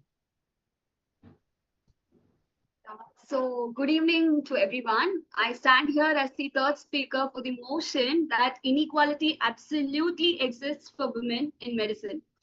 And honestly, after listening to all my colleagues today, and after knowing everything happening in India right now, denying inequality is not confidence. It's just a comedy, and a dark comedy. Because this debate is no longer about small issues. This is about safety. This is about dignity. This is about whether women doctors are treated like actual professionals or unpaid guests inside a hospital that they are practically running. Now, the opposition will proudly say, but women are entering medicine in huge numbers. Yeah, that's right. Women now occupy more than 50% of medical seats in many Indian states. Amazing. But you see, entering medicine is not the same as experiencing equality. So, by that logic, standing inside a gym automatically makes me fit. So, we see that representation is increasing, but respect, it's still buffering. And let us stop pretending that medical system treats women equally after they enter. Recent national-wide surveys in India reveal that 83% of doctors, women doctors, suffer mental and emotional fatigue, and 87% of female doctors reported burnout. And note this number that seven out of 10 doctors say that do not feel safe at work. Imagine surviving NEET, MBBS, PG entrance, 36-hour duties, night postings, professors, and hospital politics, only to realize that hospital itself is the biggest health hazard. At this point, medicine is not just producing doctors, it is producing emotionally damaged overachievers with stethoscopes. And inequality starts right from medical college itself. Let us talk about dress codes. Because apparently in India, women cannot even study medicine peacefully without fashion policing. Male medical students are allowed simple Western formals, shirts, pants, formal shoes, comfortable, practical, professional. But women are expected to wear appropriate Indian wear, full-length kurtis, dupattas, pants, culturally approved clothing, even during scorching summers and exhausting casualty postings. Interesting. So professionalism for men means comfort. Professionalism for women means please suffer traditionally. And let me ask just one logical question, okay? If Indian traditional wear is compulsory professionalism for women, then why are there and where are the daily vesties and kurtas for men? So they should also be wearing the same attire, right? And why are men allowed Western comfort while women are handed cultural responsibility like hospital discharge summaries? Because these rules are not just about professionalism, they are about control. A women medical student could top university exams, assist surgeries, and manage patients professionally. But somehow, society is still more worried about her sleeve length than her skill level. Priorities, okay? And women doctors carry disproportionate pressure because after hospital duty ends, society starts the second shift. Women doctors are expected to save lives, publish papers, manage family expectations, raise children, stay polite, and never appear tired. Meanwhile, one male doctor carries his own child once, and society reacts like he discovered penicillin. And speaking of childcare, let us discuss maternity leave because nothing exposes fake equality faster than pregnancy. In 2025 and 2026, those who have followed news will know that multiple high courts in India had to intervene just to protect maternity rights of women PG doctors. Women literally needed legal protection to prove that having a child should not destroy their medical career. Let me cite some instances. The Kerala High Court ruled that maternity leave cannot be treated like ordinary leave to cancel the candidature of a women trainee doctor. The Madras High Court ruled that maternity leave during compulsory government service must count as valid service after a woman's doctor certificates were withheld because she became a mother. And in Telangana, this is shocking news, guys. Women PG doctors were even forced to pay a 15,000 rupees readmission fee if maternity leave exceeded 90 days. Women were literally being fined for childbirth. At this point, hospitals are treating pregnancy like malpractice. And now let us discuss paternity leave. It is quite less discussed, right? Because this is where the hypocrisy becomes Olympic level. Even the Supreme Court of India recently observed that India lacks proper legal recognition for paternity leave. And why is this important? Because when paternity leave is weak, childcare automatically becomes the women's burden.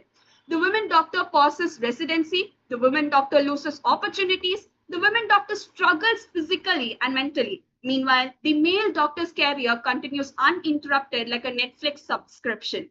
And society calls this equality. Oh my God, no. That is inequality with paperwork. Because if medicine truly believed in equality, both parents would be supported equally.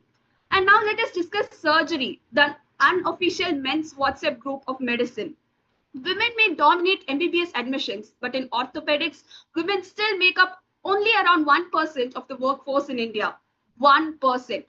At this point, finding a women orthopedic surgeon is rarer than finding a hospital washrooms with working soap dispensers. And why are women avoiding these branches? Not because women are weak. Women are surviving 48-hour duties and Indian hostel food. They can survive anything. Women avoid these branches because they repeatedly report toxic work culture, sexist assumptions, harassment, lack of mentorship, and hostile departments. Women entering surgery are still asked, what after marriage? What after pregnancy? Can women handle this field? Meanwhile, nobody asks male surgeons, sir, who is raising your children? Because equality apparently sends questionnaires only to women. And let us discuss safety. Women doctors in India continue reporting unsafe night duties, harassment during postings, inappropriate comments, and lack of institutional protection. A women doctor can manage a crashing ICU patient at 3 a.m. But the irony is, she still does not feel safe walking back to the hostel afterward. Think about how insane this is.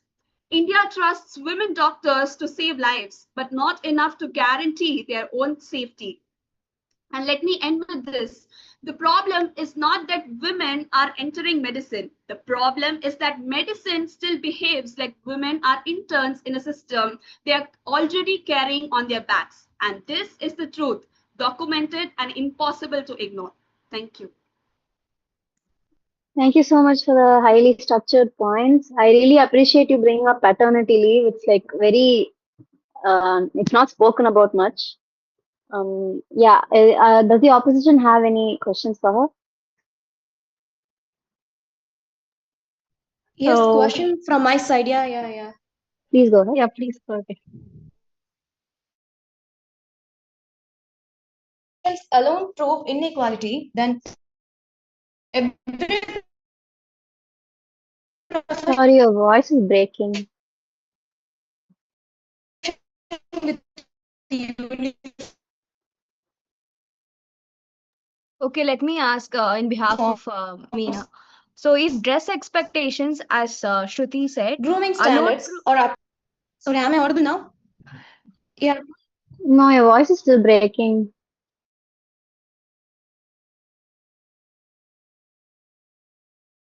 We will go one by one. We'll start from Grace and then we'll go to Pandana. Am I audible now? Yeah, you're audible, Pandana. Can I ask the question right now? Okay. Yeah. Okay, so let me be clear about it. If dress expectations alone prove inequality, then every profession with uniforms, grooming standards, or appearance regulations would automatically become unreal or unequal. The real question is, do these rules prevent women from entering, qualifying, leading, or advancing in medicine? And clearly, they do not. Okay, so I would like to answer this question. The problem here is about the expectations of the dress code set upon unequally on men and women. And let me validate this. The thing is, see, nobody is talking that Indian traditional wear should not be worn by women or that will prevent women from achieving whatever they wish to be. But the problem here is why are such a simple thing, as you have mentioned, such as dress code, are being set at unequal standards for both men and women. This is the point right here, that when men are allowed to wear Western wear, why can't women wear so? Why is the dress code different? And obviously, wearing uncomfortable clothes to work decreases the productivity of a women who's working for 36-hour duty shift or in the casualty shift. So that automatically, like you yourself would have worn salwar in your college, and I myself too. But I see my male counterparts wearing comfortable clothes and coming to college. Do you think it is fair enough? I feel that if women are supposed to wear Indian traditional wear as the dress code, then that should also be imposed on the male counterparts as well. That is my point here, talking about equality. No, Shruti, actually, this is actually, we are living in 2026. Professional dress code exists across medicine for both men and women now. Like, it's not about like we are talking like 4 or 5 years ago or 10 years ago where women should wear a sari or men should wear this kind of dresses and all. Now all of us are wearing scrubs only, right? I would like to state the fact that according to the NMC protocols, if you read through it, scrubs are not yet mentioned as the professional dress code for medical MBBS students. What I've thought about is that what I've spoke about is the NMC protocol, not what each college is following. I do know some of my counterparts in other colleges are wearing scrubs to their work, but that is not mentioned in the NMC protocols, right? As per the NMC protocols, this is the dress code for women, and that should be changed. Or you change the dress code for men equally. That is my point right here. Thank you so much. Many medical colleges. I would like to say that please try to avoid this back and forth conversation. Thank you so much. Going on to the audience, any questions? We have questions from Siddhi, I guess. Oh yeah, please go ahead. Oh, no, I don't have a question. Okay, She's okay. my teammate. Okay. Okay. Anyone So we else? can move on to the next speaker now.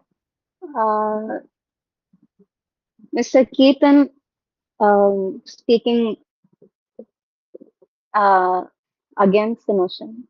No, for the notion. Can I start? Yes, please go ahead. Okay. பெண்ணிற் பெருந்தக்க யாவலும் கற்பெனும் தன்மையுண்டாக பேரின், meaning what is greater than a woman if she possesses the strength of firmness.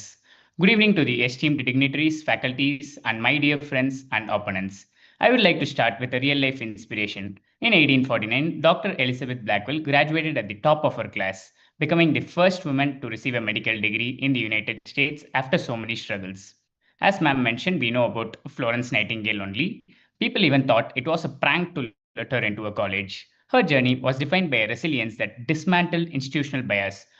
While treating an infant with an eye infection, contaminated water splashed into her eye and caused a severe infection, shattering her chances of becoming a surgeon. But did she let that shatter her other dreams? No. At that times, patients were deeply hesitant to visit a female physician. Dr. Elizabeth Blackwell adapted, expanding her work into public hygiene and preventative medicine, eventually returning to England to help establish the London School of Medicine for Women. Her legacy teaches us that systemic barriers are dismantled through excellence. True achievement is about holding the door open for those who follow. But today, that door is completely open. Now, let us fast forward to the contemporary data to observe how that system has been completely dismantled and rewritten. The progression from a single female doctor to our current medical demographics is one of the most rapid demographic shifts in academic history. According to the latest comprehensive data from the Association of American Medical Colleges, the historical male monopoly has completely inverted. Women now represent the absolute majority in medical education. In the most recent national application cycle, women accounted for 57.2% of all medical school applicants and 55% of all accepted One second. matriculants. 1 second. Actually, your team has mentioned this point multiple times. So could you speak like different points? And the opposition addressed it as well. They said that just because they are represented, just because they make up majority, just because they enter the profession doesn't mean they face proper equality. So they also addressed it. So please, it would be good if you could say any other points that you have. Let him finish, Nivetha. Let him finish. Okay. Yes, This sir. is not a temporary fluctuation. You just continue. You just continue, Kirtan. Yeah. It is a permanent demographic trajectory. Look even at the composition of this very stage today. In this highly competitive debate panel, I stand before you as the lone male representative alongside 7 exceptionally qualified female physicians. So now also there's neat entrance only. So both females and males are equally have opportunities. So what more can be done to make women and men equal while entering medicine? And I also want to reiterate my rebuttal for Sai Shakti ma'am. Equality is designed by the absolute parity of opportunity, not a forced 50-50 parity of outcome in every single subcompartment of the medical profession. The system, through standardized exams like NEET and objective residency counseling, offers the exact same open door to every single candidate. It could be NEET, PG, or USMLE. If a female physician exercises her autonomous right to choose pediatrics, where women make up over 75% of residents, or obstetrics, where they comprise nearly 90%, that is not a systemic barrier. This is the ultimate expression of equality, the absolute freedom of professional choice. And also, women are facing challenges, but as my teammate Pandimina ma'am said, the presence of challenges does not mean the absence of equality. Equality means fair systems, equal access, and unbiased opportunity. Then also my Lalita ma'am had told about the 1.5 million hospitalizations to lower 30-day mortality. See, from a time where people were hesitant to get treated by a female physician, now want to be treated by female doctors. It wasn't equal before, but now equality has been forged. Then I measure the progress of a community by the degree of progress which women have achieved. This is a quote by Dr. B.R. Ambedkar, architect of the Constitution of India. So India has made many government plans to address the safety of women. And also there's this Maternity Benefit Act, which mandates 26 weeks of fully paid maternity leave for female employees across corporate, public, and medical sectors. It also provides functional, secure on-site facilities. And then there's also POSH Act complaints, which is the prevention of sexual harassment.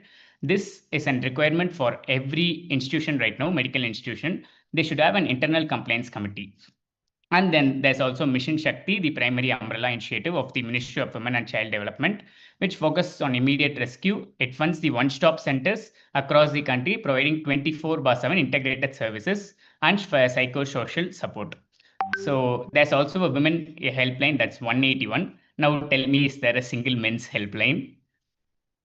Yes. So when we see female physicians capturing the majority of medical seats, leading complex surgical departments, and statistically improving human survival rates, we are no longer looking at a struggle for entry. We are looking at a realized structural equality. To deny this progress is to ignore the reality of our own medical college classrooms and the peer-reviewed data we rely on every single day. The glass ceiling in medicine has not just cracked, it has been surgically dismantled. The future of medicine does not just include women as equal, it is being actively led, protected, and elevated by them. Thank you. Signing off. This is Keerthan from second year MBBS, Tagore Medical College. Any questions from the opposite team? Yes, may I? Yes, please go ahead. Yeah. Sorry, Keerthan, you were interrupted in between. I'm sorry for that. And Keerthan, I just have a couple of questions for you. The first one would be, you had spoke about the rapid democratic shifts and that the entire history has been dismantled and rewritten, right?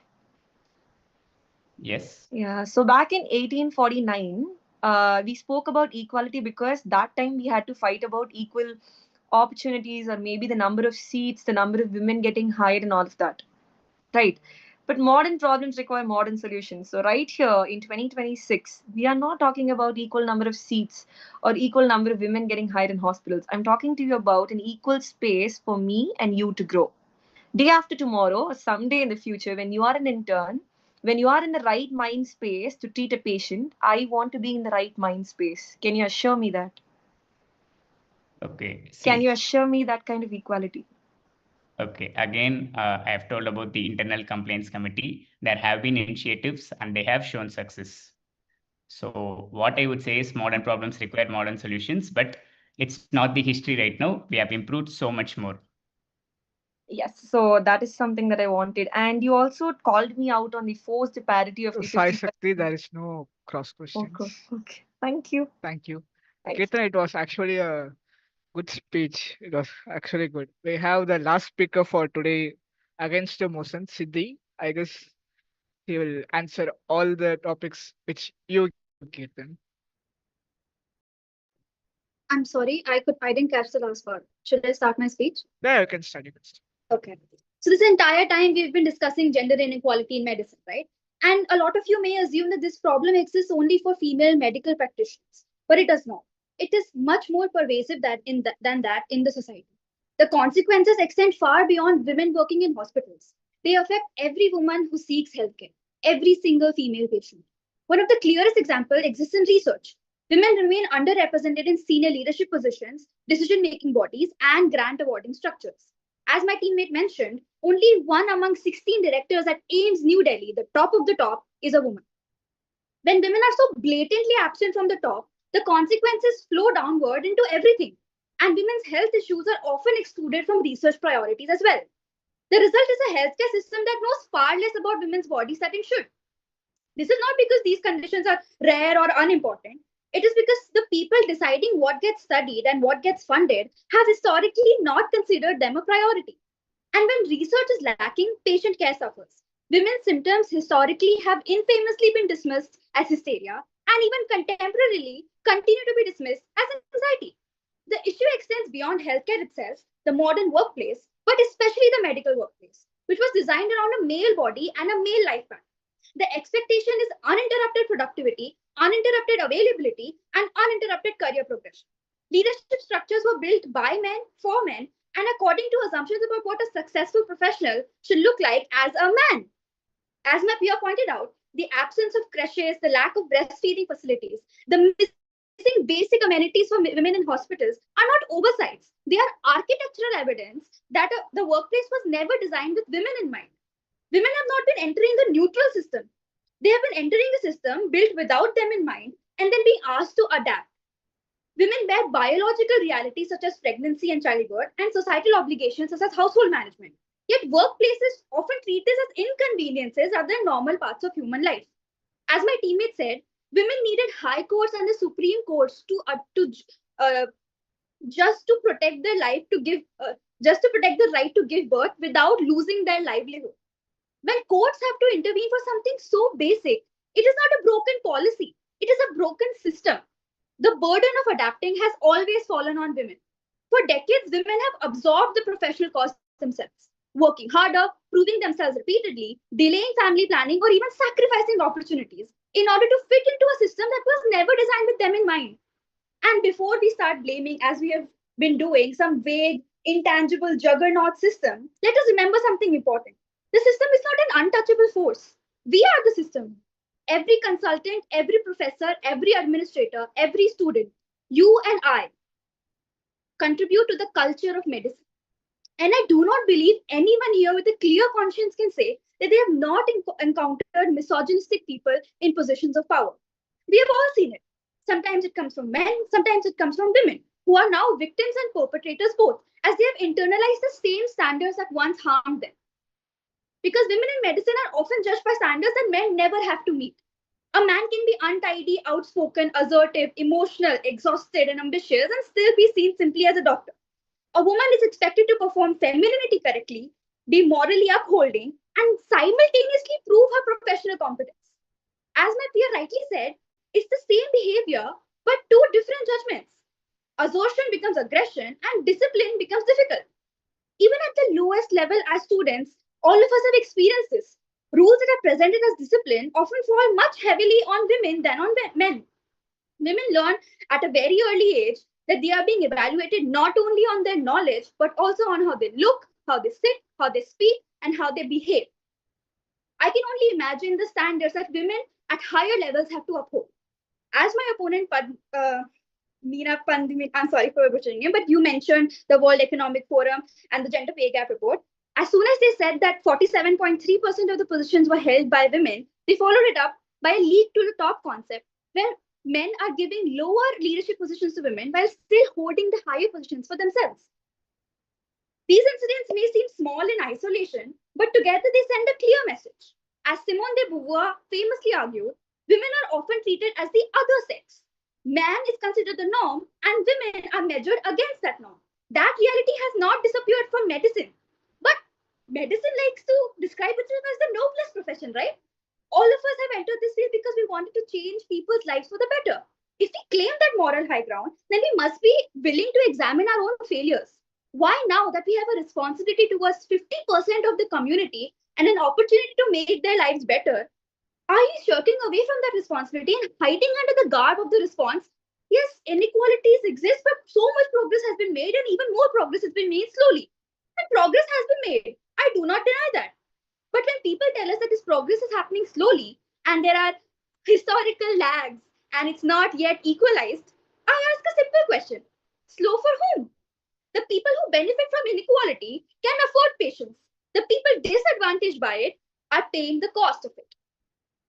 Too often, when we speak about progress, what we really mean is that women have been granted access to opportunities that men felt comfortable sharing. The pace of change has historically been determined not by women's needs, but by what those already holding power were willing to concede. The result is that women are frequently expected to celebrate incremental improvements while the underlying structure remains largely unchanged.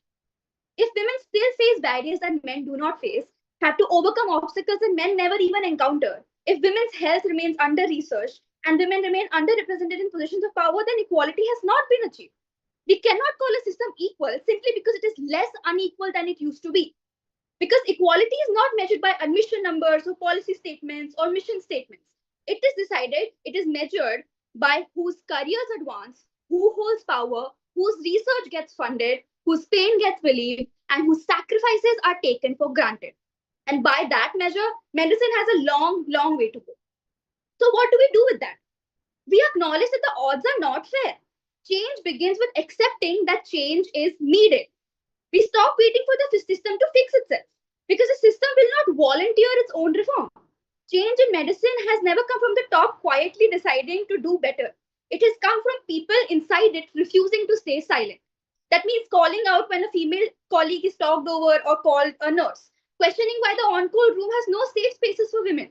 It means refusing to laugh at demeaning jokes and mentoring women who are brilliant but overlooked. It means demanding that your institution has a policy and then demanding that the policy is followed. And if you are a woman in this room, know that your discomfort is not a weakness and your exhaustion is not a personal failing. The system made you carry this, and you don't have to carry it quietly anymore. We are the system, right? That means we are also the solution. The question is simply, are you willing to be one? Thank you. Thank you so much, Ms. Siddhi. That was very insightful. You covered all the questions that were raised. And does the opposition have any questions for her? So here is a question. Just like Siddhi Kumar said, if historical prejudice, stereotypes, social perception, and safety concerns alone are enough to prove inequality in medicine, then at what point does women's continued rise within the profession, like you, me sitting here, and finally becoming evidence of equality rather than the oppression?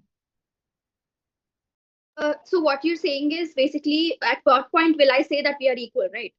I will say that we are equal when 50% of the leadership positions at the very top level, when out of 16, 8 directors at AIMS New Delhi are women, I will say okay.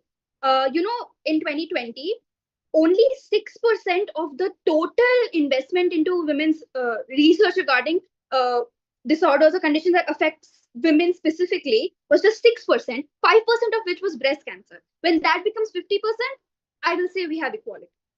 When all the top positions are not just complete diluting as we go further and further, maybe the assistant professors are women, and then the professors are lesser women, HODs are even lesser women, vice principals are even lesser women, and deans are even lesser women. So I am saying, if we make 50% of the population, and you said more than 50% of the people who are entering the medical field, then we should be duly represented in the leadership positions also. If you are not at this table, then you are the menu. If you don't have a place at the table to make decisions about your community, then you are the people who are suffering the butcher's end of the table. As we have clearly seen in America, when women are continuously using their reproductive rights, and it's not even a global year. We have seen in Maharashtra recently where women had to undergo hysterectomy because their employers thought that it was an economic loss. Their menstruation was economic loss. This is all because we have always treated men as the norm and women as a variation of the norm. Menstruation is a variation, childbirth is a variation, household responsibility is a variation, and not the norm. That is not equality. That is comfort for men, and all of the other adjusting and all of the other labor is absorbed by women. And we are no longer ready to do so because we shouldn't. Why should we not? That's it. That's all. Thank you so much.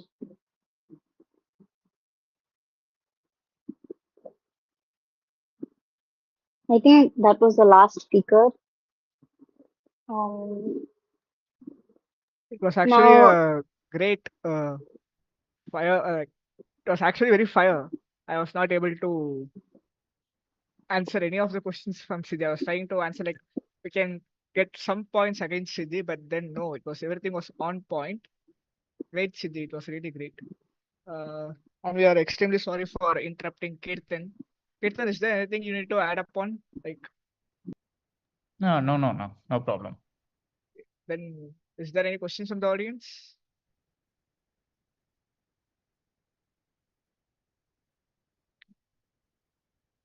We can hear it from the judge, HOD Vijay ma'am. Yes. Hello. It was a wonderful evening listening to your explorations and the expositions of the current status where we stand today. I appreciate that the team which is speaking for the equality of women are gracious in looking at the positive points in how we have come along compared to the history. But the realistic approach of the team which spoke that there is no equality, there's not much equality, is the fact that it still remains. It still needs to be addressed, is what I have observed. If you see, in the history says, recalls about the Surgeons' Hall riot in 1870, where 7 medical students were prevented from bully rogue colleagues from appearing for the anatomy examination. We have come far away from that. We do have equal opportunities. Still, in some countries, in some populations, do not enjoy this equal opportunity to enter medicine. That is a reality which we need to looking at globally. In our country, we are enjoying the equal opportunities. Veteran has he has put the figures. Only 25% of global health organizations have gender parity at senior management levels and 20% in governing bodies. The policy making is more dominated and set to male norms. The wage gap is 26% in high income and 29% in upper middle class, middle income groups. The undercompensation still prevails. As rightly pointed out, one of the speakers mentioned 29% of the women, there is a report of 29% of sexual harassment events, and 22 out of them were violent. I think we should take into the reality what happened in RG Kar Medical College. We are talking about internal complaint addressal systems. We're talking about we have this the law enforcement, etc., etc. This was turning point where we have to see it so raw that one lady was so badly violated sexually, and the people involved in this murder and crime have walked out in the veil. Despite the whole state agitating, despite kindling the whole nation. So where do we stand? Still, it is the security and the equality and safety is still looming only on papers. Although geographically it may be in the different in proportions, but the reality still remains. And they say that I can attend to a patient at 3 o'clock in the night, but can I go back home to my hostel? Still coming to. So what I feel is, let us look at, instead of comparing ourselves with the history, we need to be futuristic and look at, examine the current situation and look forward futuristically. How many of these internal complaint address committees, this system is relevant and meets out the verdict just? Can you tell me? There is a bias when it comes to a lady who goes, even leave alone harassment. When a lady complains, this is I have experienced or I have witnessed through my 25 years of my experience in medicine, in colleges. When a lady has a complaint and she raises to the workplace harassment committee, how many of them get their justice? First, they look at her as troublemaker, troubleshooter, constantly complaining. And automatically, there are very few people will support her cause. And finally, she will be branded something. And her grievances go unaddressed. See, for example, once it is not over with just starting to enter into the field, we go into the workplace, next into the administration and the governing level. Clearly, the statistics say that women are still left behind. And we have to take this into cognizance and work on it. Now, look, white coats knows no gender, but the red ink and the green ink, has it acknowledged it? Can you say that they have? There are still discrepancies in favoritism or branding a particular faculty or somebody when they raise an issue. See, for example, in a college, there was an what to say? Privately, they assess the performance of all the departments. All right. One department which was headed by a lady who has put a lot of effort into it. The students have given the verdict. That particular department is training the students very well. The administrator brought this to the notice of the rightly and nicely to the lady, but did not reveal the results. She asked him, "Sir, why didn't you put this? Does it not need to be professed? Does it not need to be acknowledged publicly?" You know what the administrator said? What will the male counterpart feel? Isn't it shocking? Will you accept it? It remains. It still remains. Appeasing the men at work while looking at the women as confounders or their trouble in the system still does remain. So let us be realistic and look at both the situations currently and take it seriously and work on it how we can bridge the gap. See, I might say that in men, as for the men, there are no committees really to say the women harassment, sexual harassment committees. Is it there? I think ideally it should be there. But the point is, the harassment of men may be much less because of the biological superiority of strength, etc. But they can still be there, and maybe they manage or they walk over the situation and no harm done. But for the women, it still remains. I have one question for the speaker who was talking about the leave. Did she mean that the maternity leave should be considered as in service? Hello? Yeah. Good evening, ma'am. Yeah. Is it Shruti? Is it Miss Shruti? Yes, ma'am. Yeah. What is your opinion?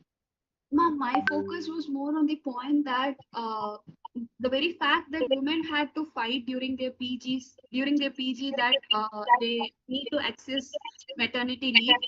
The issue had gone up to the Supreme Court, High Courts, ma'am.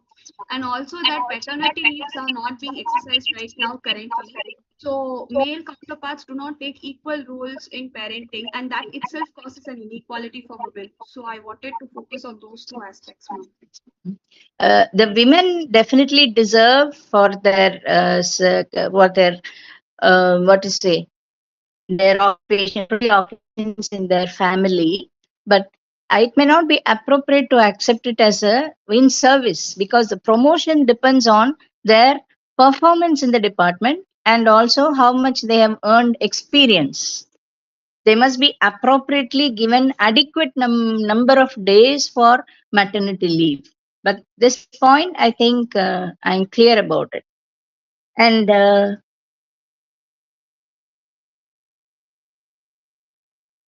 so the women today, in my opinion, they're just afraid. They're just to counter what the situations were there before. They still have to go a long, long way to achieve an equal status or acceptably complementary status in the field. That is my opinion. I fully congratulate all the participants who closely explored the situation and spoke and voiced their opinions. Thank you. Thank you so Thank much, you so ma'am. much, ma'am. Thanks a lot, ma'am. Thanks for your presence. And Yeah, big thanks to Grace, Sai Shakti, Lalita, Arushi, Padmina, Shruti, Kirtan, Siddhi. Guys, you actually made this debate more interesting and facts, with all of facts. It was not just talk. It was not just an argument. Everything had a fact. Thanks for your efforts, guys. Fire without heat. That word, fireworks without heat. That's Yeah, how it was. yeah, ma'am. Guys are Yeah. working for nearly 20 days for this debate, ma'am. Yeah, I appreciate all the people who have worked from behind the screen for this program. And I think we need to have explore this very often. We have to see how things are changing. We need to monitor the situation. So we will not stop with it. We should regularly explore how things have changed from the previous time. Sure. I congratulate all the speakers. They spoke vehemently and with their statistics and points to prove their ground. Yes, ma'am. Thank Thank you. you, ma'am. Thank you, ma'am. We'll move to the vote of thanks from Niveta.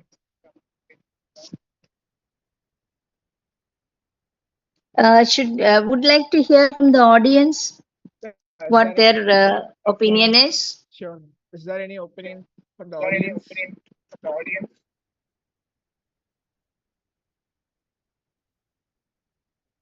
From the IMA office bearers.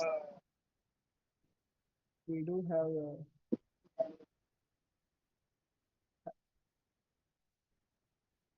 Ishwanta sir, can you give your opinion on this?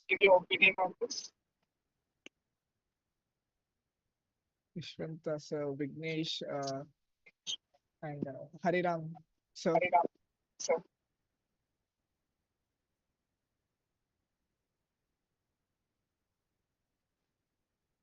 Yes, Akash.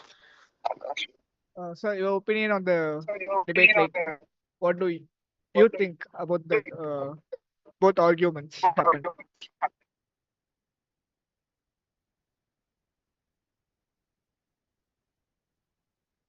Am I audible? Sorry. Yeah, you're audible, sir. You're audible, sir. I think there's an echo in the background, so I'll just keep it short. So both the sides had their valid points, I would say. Uh, as ma'am have clearly given the verdict. So yeah. So the overall, I'm sorry, is my voice echoing a lot? All right. So I think both the sides had the pros and cons. And so yeah, overall it was a very enlightening session.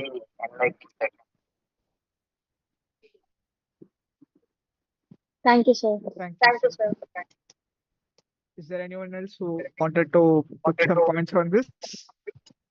Even the speakers, if you have any other points to add, you can compliment your opponents, guys. You all did good. Actually, the debate happened for half an hour, and in WhatsApp, it's going for 1 hour now. In that group, these guys are still debating who's the winner. I don't understand. There's still debate going on in In the the WhatsApp Zoom? group now. Oh, They're you still mean to say debating they that. have? Yeah, they have some points, I You mean to guess. say they have their private extrapolations? Ma'am, they are having still more points to debate. They are not accepting that this is good, that is good. They are still debating on this. Okay, they can put forth here. Yeah, guys, you can talk here, guys. Yeah. Siddhi, are you there? Siddhi,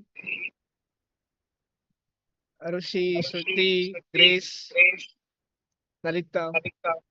I would just like to mention that one point was addressed, like when will it be accepted that women are still equal to men in the field of medicine? That point was asked from the opposition. So I just like to add my point to Siddhi's points that in such debates, competition stops. Miss Shruti, can we have your voice heard clearly? Ma'am, is it audible right now? A volume. It needs some volume. You're audible, but volume. Is it fine now, ma'am? Yeah, better. Yeah, like one question was addressed by the opponents that when will it be said that women have equal opportunities and are exercising opportunities equal to men? So I feel that when such kind of debate competitions stop happening in the future, we can take that too as an indicator that equality has been achieved. When there is no need to organize such a competition.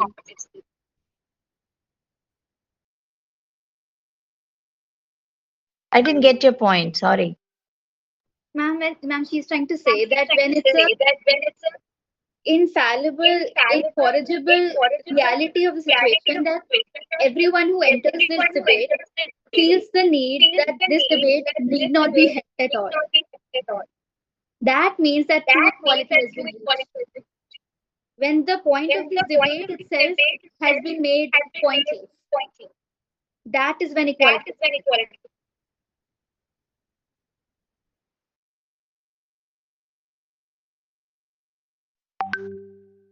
You heard. Yes, any more? I do have a point.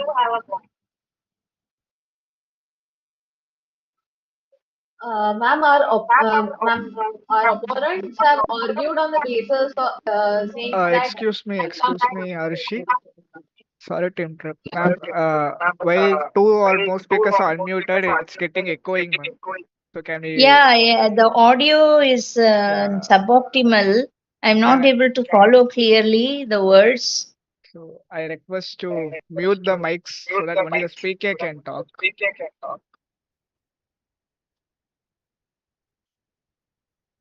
Arishi, you can continue, Arishi. Yeah, so I would like to say that our opponent argued on the basis saying that we have come this far. Earlier, it used to be the society used to be very regressive. We have come this far. We have provided opportunities for women. But that's not the point. If we keep looking back and if we keep comparing ourselves, it is like ministers going in the parliament saying that India has come far from its past throughout the 75 years. We have to improve ourselves. Ground reality should show the numbers, and we should keep improving ourselves for future. That's my point. Thank you.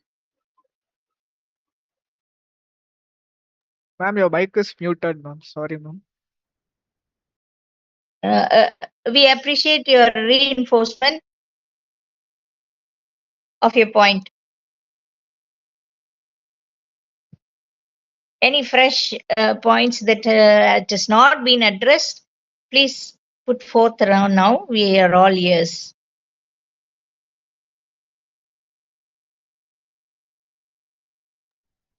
Anyone, guys? Anyone wants to talk? Ma'am, we'll move to the vote of thanks. Okay.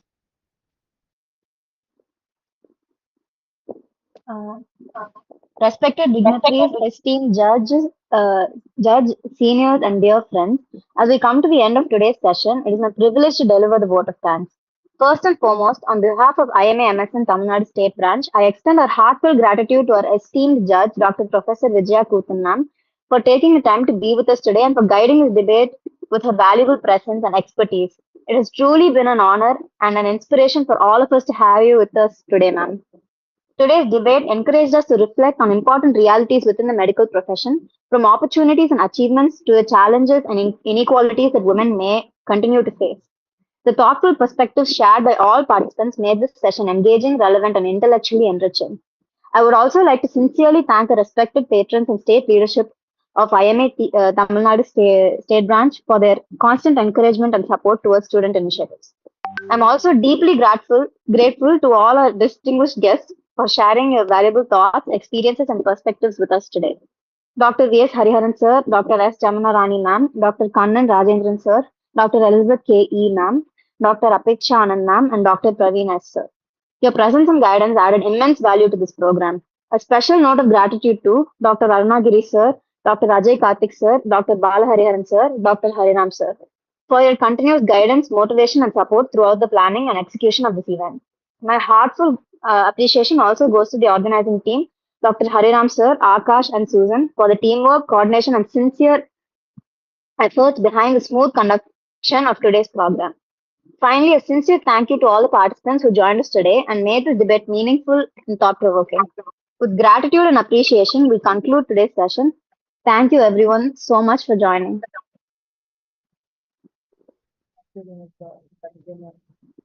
Thank you very much. Bye. Thank you, ma'am. Have a Bye, nice ma'am. good night. Good night. Thank you all for Thank you all. Thank you. Yeah, you can stop the live. Thank you. For all the speakers who made this very interesting.